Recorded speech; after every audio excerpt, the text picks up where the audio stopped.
If you remember, just over a week ago we brought you the woke TV reporter who insulted our gracious Majesty the Queen. So how has it gone since that initial report? Hi, good morning, Neil Sean here in the heart of London. Thank you as ever for joining me.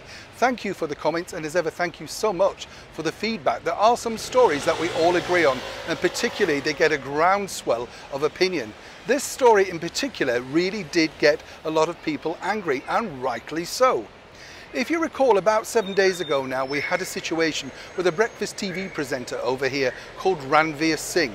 Now, amazingly, she became the Chancellor at her local university some years ago, I believe. Here's where the story got interesting though, because her co-presenter basically said, look, that's kind of a big achievement. She said, oh, well, it didn't really mean that much. You just went around shaking hands with people, not doing very much, a bit like the Queen.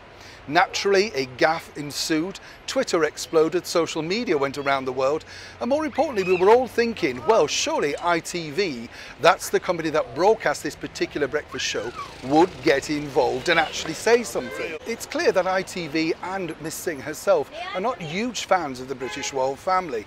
After all, this was the channel that screened the Meghan and Harry interview, which resulted in a team member losing their job on that breakfast show. But you would have thought that Miss Singh would have had the foresight, given the fact that ITV is funded by commercial adverts and you need people to watch, that she may have at least put out some kind of apology, either on social media or indeed perhaps the channel would have got her involved to make some kind of apology on air. Absolutely nothing. What's even more galling really is that this particular channel are losing viewers daily. The show itself is plummeting in the ratings. Now, it's not all down to Miss Singh, although gaffes like that simply can't help.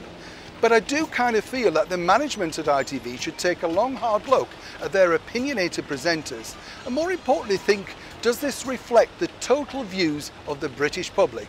For now though, Miss Singh has remained zippily silent and shows no sign of apologising for her disgraceful behaviour against our beautiful monarch, Her Majesty the Queen. Neil Sean in the heart of London.